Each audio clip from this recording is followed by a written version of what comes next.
People always ask me, like, how do I create, the person of my dreams that I want in my life? And I always say, take out a piece of paper, write down everything you want in that person, and then become it. That's it. Because so many people have so many interesting definitions about what they think love is, right? And so some people have it in terms of need. Some people have it in terms of sexuality. Some people have it in terms of control and dominance and success. And so those are different experiences that really don't lead to this concept called love. And so my theory in a relationship, I was in Australia for 3 weeks, and I was doing this big book tour. And I was on all these television shows and all these radio shows, and I wanted to talk about, the science of changing your mind, the neuroplasticity, epigenetics. And every television show, they were asking me about soulmates, how do you create it? And I was just so tired by the end of this tour. I was at the Establishment Hotel in Sydney, and I was sitting with a CNN reporter, and an attractive woman, and she said, how come I can't create the relationship that I want? And I just was so over it. I just looked at her and I said, let me ask you a question. Would you go out with you? Which is really the fundamental question. So I have a couple theories about relationships that I think are really important, and I use the same exact principles with my life. First of all, I will never work in a relationship, and I don't think anybody should work in a relationship. I think if you're working in a relationship, something is not clicking. Something is not right. But if you bring your best, and the person that you're with brings their best, and you celebrate your life together, then there's constructive interference, there's growth, there's energy. If you're not at your best and you show up, more than likely you're going to pick someone or something apart, and it's better that you remove yourself for a period of time and get back into your heart and present yourself at your best. And so if you're not there and you need a mirror or a reflection, then it's good to ask, am I missing something? Am I not seeing myself in some way? And then there's a healthy conversation when you invite it. But if you're not invited to contribute your opinion, then it's better off that you don't, right? So people always say, I want a loving relationship, but what they really want is happiness, really. So we do these meditations to create love in our lives, and it could be love in familial relationships with your siblings, it could be with your parents, it could be with your friends, or it could be with a significant other. And so if thoughts are the electrical charge in the quantum field, and feelings are the magnetic charge in the quantum field, and how you think and how you feel broadcasts an electromagnetic signature that influences every single atom in your life. The thought sends a signal out, and the feeling is the magnetic field that draws the event back to you. Right. So if you're not in a place where you're in love with life, or in love with yourself, or practicing diminishing your emotional reactions to certain people or conditions in your life, and you're living in anger or hostility or judgment or fear, and you want a loving relationship, there is no magnetic field for you to draw that to you. And in fact, if you say to me, well, it's that person or that circumstance that's caused me to feel this way, then I would say, you mean that person or that circumstance is controlling the way you feel and the way you think. And anything that controls the way we feel and the way we think, we are victims to, right? So most people are unconsciously responding to the conditions in their environment, experiencing emotions that are derived from the hormones of stress.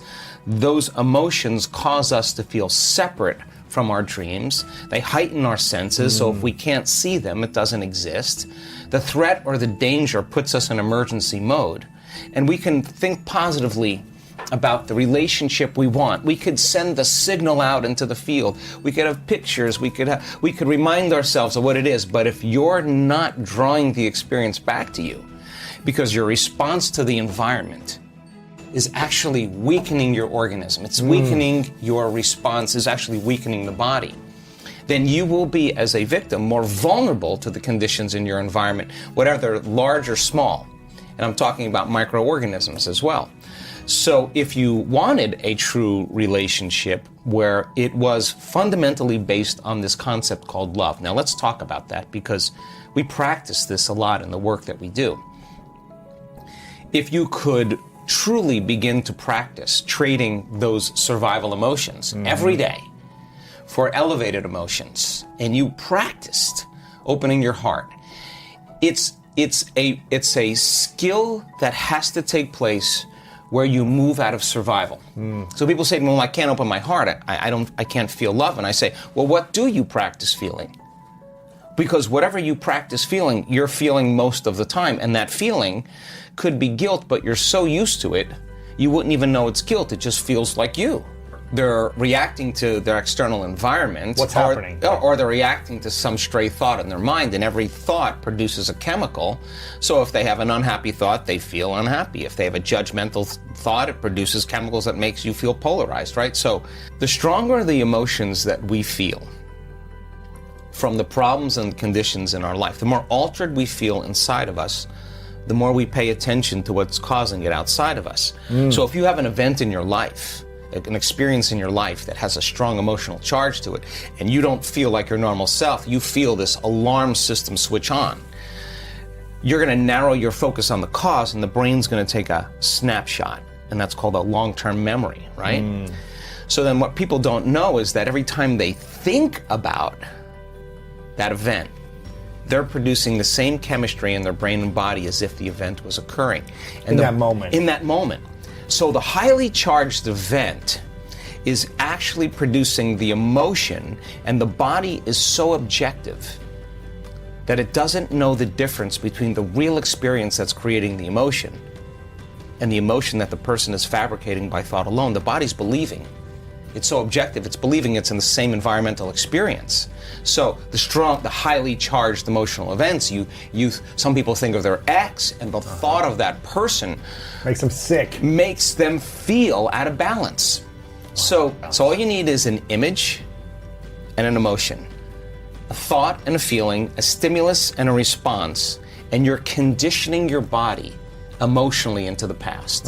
So now, the memories, and this is just not in the brain now, it's in the body, okay? So now, that thought of that person is actually creating a response in the body that's consuming the body's energy for growth and repair, consuming the body's energy to create, because in survival, it's not a time to create. In survival, it's time to run, fight, and hide. So the problem is that it becomes a subconscious program. It's no longer a conscious process. It now is a subconscious process. So now the body has been conditioned into resentment, into unhappiness, into fear, anxiety, whatever it is. And so back to our concept of bringing love into your life. So you say to that person, okay, you open your heart, and they're going to say, are you kidding me? I was injured. I was hurt. I'm not going to do that. Let me see your cards first, right? And once I see your cards, then I'll open up a little bit. So we protect this, right? So now, in that state of survival, the research shows that the long-term effects of those stress hormones are pushing the genetic buttons that are creating disease. The body can't live in emergency mode for that period of time. So, in a sense, the person is making themselves sick by thought alone. Their thoughts are making them sick, literally. So, the problem is now the body is conditioned into the past, and it's the mind. Now, once the body is the mind? The body becomes the mind emotionally. So now, all of this energy is stored in the body, and now the person now has to leave their unhappiness and step out into the unknown. They have to get out of the familiar feelings that has defined them. So they'll say, I can't really feel joy. I can't really feel love. And what they're really saying is, I've been conditioning my body emotionally so much into the past that I can't feel anything else other than what I know. Those states of survival, people say anger, fear, those are normal things. Gotcha. No, those are in survival. Those are altered states. The survival chemicals are actually knocking your brain and body out of balance. You're out of balance in that moment. And if you keep doing that, the imbalance is now the new balance. And now you're altered emotionally. So back to the concept of love. So the person can theoretically, intellectually, philosophically say, oh, I want this type of person. She's got to be this way. He's got to look this way. He's got to be like this. And they're basically saying, I want something that represents all the things that I no longer want, right? And so they're creating with their brain and mind, which is perfect.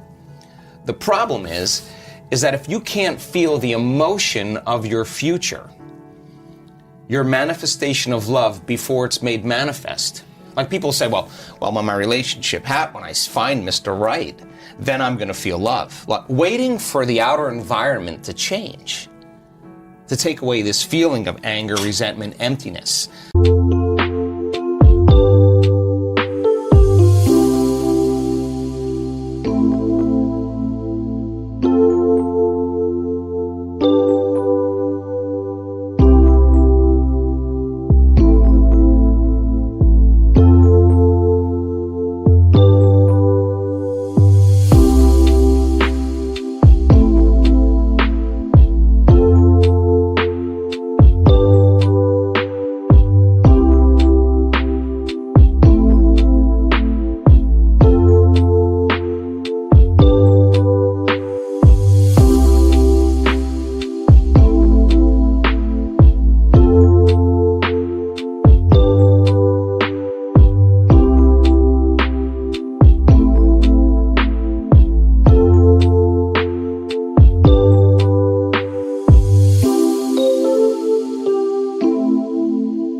But they forgot that they create reality. In other words, when it finally appears that I'm going to feel love, that's cause and effect.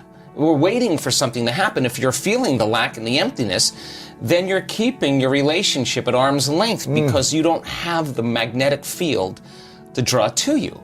So the emotions that come from these energy centers, the lower energy centers in our body, do have frequencies, there's chemistry involved, but they have a different agenda. So now, we ask the person, can you teach your body emotionally what the future will feel like before it's made manifest? That means you can't wait for your relationship to feel love. You have to reverse that battleship and understand feeling love now is going to be the magnet. And if you can hold the vision of your future, a clear intention, with a coherent brain, organize signals into the field, and you could actually crack this thing open and practice getting so present in the moment that you're not anticipating the next moment or trying to predict the future. And you're no longer romancing the emotions of your past. You can find that sweet spot of the generous present moment. The familiar past is the known emotionally. The predictable future is the habituation of autopilot, being unconscious, and programs. Those are both knowns. There's only one place where the unknown exists. That's the present moment. So if you could work with your body to the point that it trusts you enough to feel so safe that you have conquered it in a certain way that it could actually relax into the present moment, and it's not worried about what's going to happen next or what's going on around you, or that you need to eat, you need to pee, you need to move. Right. You got beyond all your drives, and you're ready to create.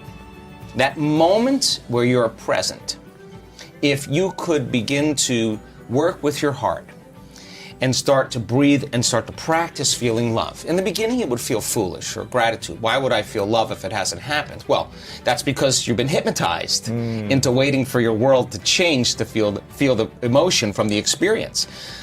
Wow. But according to the quantum model, your emotion ahead of the experience, when you combine that clear intention with the elevated emotion, and you feel love, your body's so objective that it's actually believing, it's living in that future in the present moment.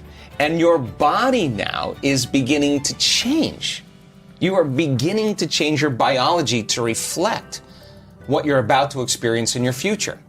So the stronger the love you feel, the more altered you feel inside of you, the more you're going to pay attention to that picture in your mind. Stimulus, response, memory, emotion, thought, and feeling. But now you're remembering your future instead of remembering your past. And biologically, it's actually the same. What an amazing advice by Joe Dispenza. So to summarize, in order